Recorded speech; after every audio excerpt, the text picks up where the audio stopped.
إن الحمد لله نحمده ونستعينه ونستغفره ونعوذ بالله تعالى من شرور أنفسنا ومن سيئات أعمالنا.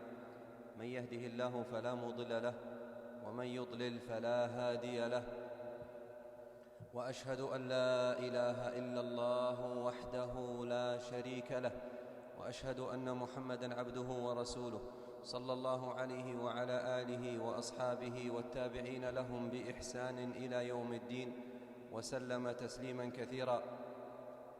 يا أيها الذين آمنوا اتقوا الله حق تقاته ولا تموتن إلا وأنتم مسلمون. يا أيها الناس اتقوا ربكم الذي خلقكم من نفس واحدة وخلق منها زوجها وبث منهما رجالا كثيرا ونساء، واتقوا الله الذي تساءلون به والأرحام، إن الله كان عليكم رقيبا. يا أيها الذين آمنوا اتقوا الله وقولوا قولا سديدا يصلح لكم أعمالكم ويغفر لكم ذنوبكم، ومن يطع الله ورسوله فقد فاز فوزا عظيما. أما بعد، عباد الله، إن دين الإسلام هو دين الآداب الرفيعة والأخلاق الكريمة، دين يربط بين أفراده بروابط قويمة ويحثهم على التآلف والاجتماع، ويزرع في قلب المؤمن الحب لإخوانه المسلمين. ألا وإن من الآداب الإسلامية التي حث عليها ديننا الحنيف أدب السلام وإفشائه، فلقد أمر المسلم بإفشاء السلام، أمر بأن يكثر من السلام، أمر بأن يسلم على من عرف ومن لم يعرف، لأن في إفشاء السلام ثمرات عظيمة وفوائد كبيرة. قال صلى الله عليه وسلم: إن السلام اسم من أسماء الله، إن السلام اسم من أسماء الله وضعه في الأرض فأفشوه بينكم، فإن الرجل إذا سلم على قوم فردوا عليه كان له عليهم فضل درجة لأنه ذكرهم، فإن لم يردوا عليه رد عليه من هو خير منهم وأطيب. وهذه التحية أيها المسلمون هي تحية الله سبحانه لعباده. فعن أبي هريرة رضي الله عنه قال: أتى جبريل إلى النبي صلى الله عليه وسلم فقال: يا رسول الله، هذه خديجة قد أتت، معها إناء فيه إدام أو طعام أو شراب، فإذا هي أتتك فاقرأ عليها السلام من ربها، فاقرأ عليها السلام من ربها ومني، وبشرها ببيت في الجنة لا صخب فيه ولا نصب. وهذه التحية أيها المسلمون هي التحية التي علمها الله لأبينا آدم عليه السلام. فعن أبي هريرة رضي الله عنه قال: قال النبي صلى الله عليه وسلم: لما خلق الله آدم ونفخ فيه الروح قال له: اذهب إلى أولئك نفر من الملائكة جلوس، فقل السلام عليكم، فاستمع ما يحيونك، فإنها تحيتك وتحية ذريتك. فسلم عليهم آدم عليه السلام فقالوا: السلام عليك ورحمة الله وبركاته. فلنحافظ على هذه التحية المباركة أيها المسلمون، ولا ينبغي لنا أن نستبدلها بغيرها من التحايا الدخيلة التي ليست هي من ديننا ولا من ثقافتنا. ولهذا لما دخل عمير بن وهب الجمحي على النبي صلى الله عليه وسلم، وذلك قبل أن يسلم، فقال له: أنعم صباحا يا محمد.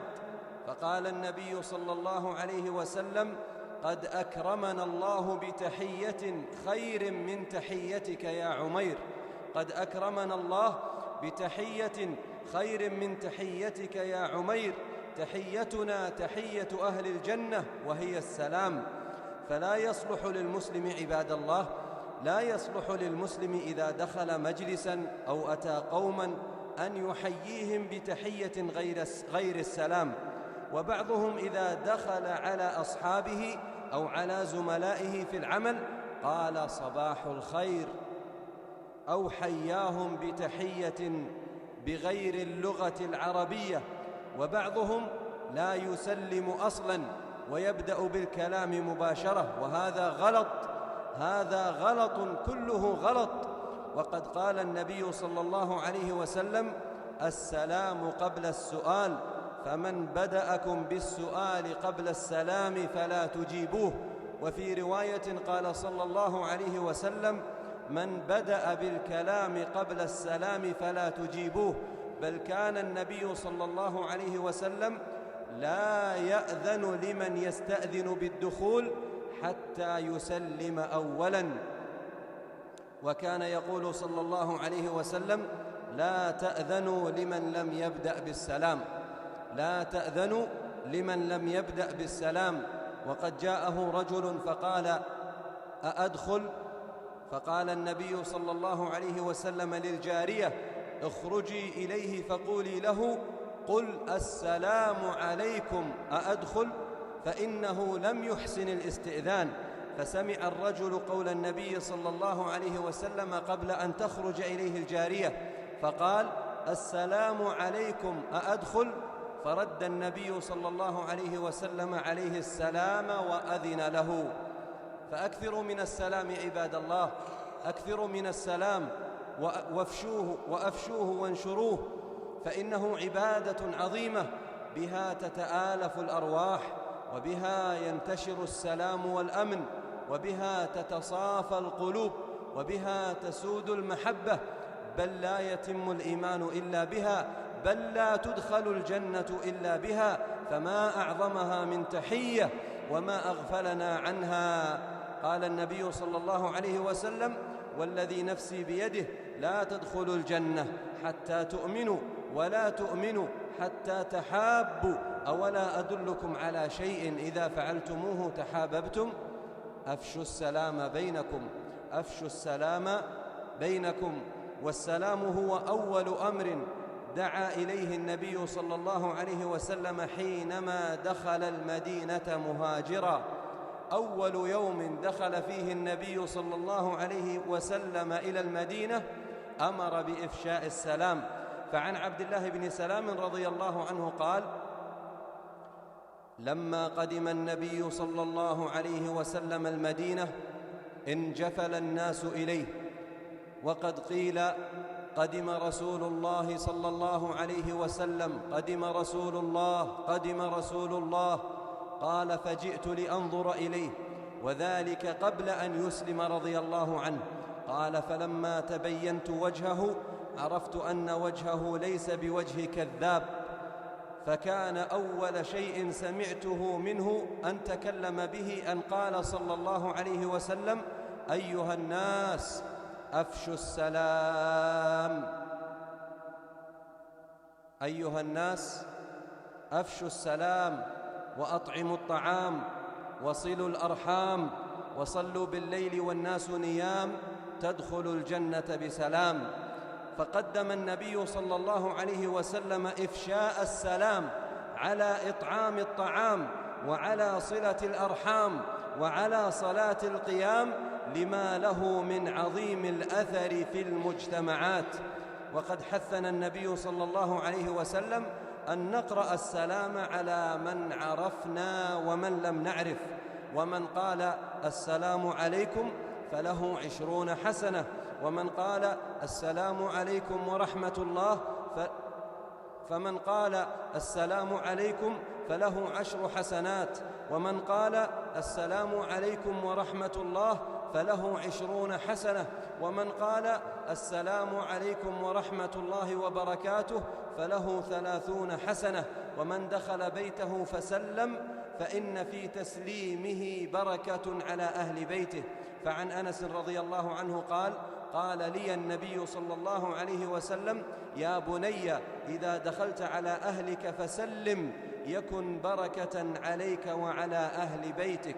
أسأل الله تعالى أن يبارك لنا في أنفسنا وفي أهلينا وأموالنا، وأن يغفر لنا ذنوبنا وأن يهدينا صراطه المستقيم. أقول قولي هذا وأستغفر الله لي ولكم ولكافة المسلمين من كل ذنب وخطيئة فاستغفروه إن ربكم غفور رحيم.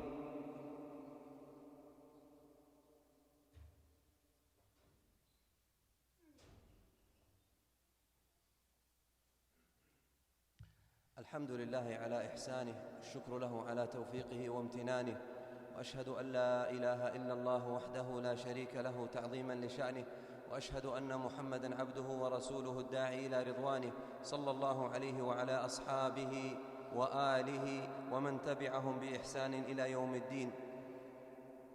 أما بعد أيها المسلمون، لقد تهاون الناس اليوم بالسلام وزهدوا بهذه العبادة العظيمة وهذه التحية الكريمة، وزهدوا بما فيها من الأجر والخير. فأفشوا السلام عباد الله، أفشوا السلام، أفشوا السلام وأذيعوه، أفشوا السلام وانشروه. فقد كان سلفنا الصالح رحمهم الله يحرصون على إفشاء السلام لعلمهم بفضله ومكانته. فعن الطفيل بن أبي بن كعب أنه كان يأتي إلى عبد الله بن عمر رضي الله عنهما فيغدو معه إلى السوق. قال الطفيل: فإذا غدونا إلى السوق لم يمر عبد الله على سقاط ولا صاحب بيعة ولا مسكين ولا أحد إلا سلم عليه. قال الطفيل: فجئته يوما فاستتبعني إلى السوق، أي قال: اتبعني إلى السوق. فقلت له: ما تصنع بالسوق وأنت لا تقف على البيع ولا تسأل عن السلع ولا تسوم، أنت لا تشتري ولا تبيع؟ فقال له عبد الله بن عمر رضي الله عنهما: إنما نذهب من أجل السلام، إنما نذهب من أجل السلام فنسلم على من لقيناه، وذلك لتعظيمهم وحرصهم رضي الله عنهم على جمع الحسنات. وعن الأغر المزني قال: انطلقت مع أبي بكر رضي الله عنه، فكلما رأى أبا بكر رجل من بعيد سلم عليه، فقال أبو بكر: أما ترى ما يصيب القوم عليك من الفضل فلا يسبقك إلى السلام أحد؟ أي أن أبا بكر كان يمشي مع هذا الرجل، فكلما رأى رجل أبا بكر سلم عليه، فقال أبو بكر لصاحبه: أما ترى ما يصيب القوم عليك من الفضل فلا يسبقك إلى السلام أحد؟ قال: فكنا إذا طلع الرجل منهم ابتدرناه بالسلام قبل أن يسلم علينا. وعن أبي هريرة رضي الله عنه قال رسول الله صلى الله عليه وسلم: إذا لقي أحدكم أخاه فليسلم عليه، فإن حالت بينهما شجرة أو جدار أو حجر ثم لقيه فليسلم عليه. وعن أنس رضي الله عنه قال: كان أصحاب رسول الله صلى الله عليه وسلم يتماشون، فإذا استقبلتهم شجرة أو أكمة فتفرقوا يمينا وشمالا ثم التقوا من ورائها سلم بعضهم على بعض. ومن الأخطاء التي ينبغي التنبيه عليها ترك السلام عند المكالمات الهاتفية، فكم ترك الناس السلام عند المكالمات الهاتفية، وكم ضيعنا على أنفسنا أجورا عظيمة. ولكم أن تتخيلوا كم هي المكالمات التي نجريها في اليوم والليلة، وكم هي الحسنات التي أضعناها. وإن مما ينبغي التنبيه عليه كذلك السلام عند القيام من المجلس، فكثير من الناس يسلمون عند الدخول ولكنهم لا يسلمون عند الخروج، والناس ينتقدون من يدخل ولا يسلم لكنهم لا ينتقدون من يخرج ولا يسلم، وهذا بسبب جهلهم بالسنة أو بسبب زهدهم بها. قال النبي صلى الله عليه وسلم: إذا انتهى أحدكم إلى المجلس فليسلم، ثم إذا قام فليسلم، فليست الأولى بأحق من الآخرة.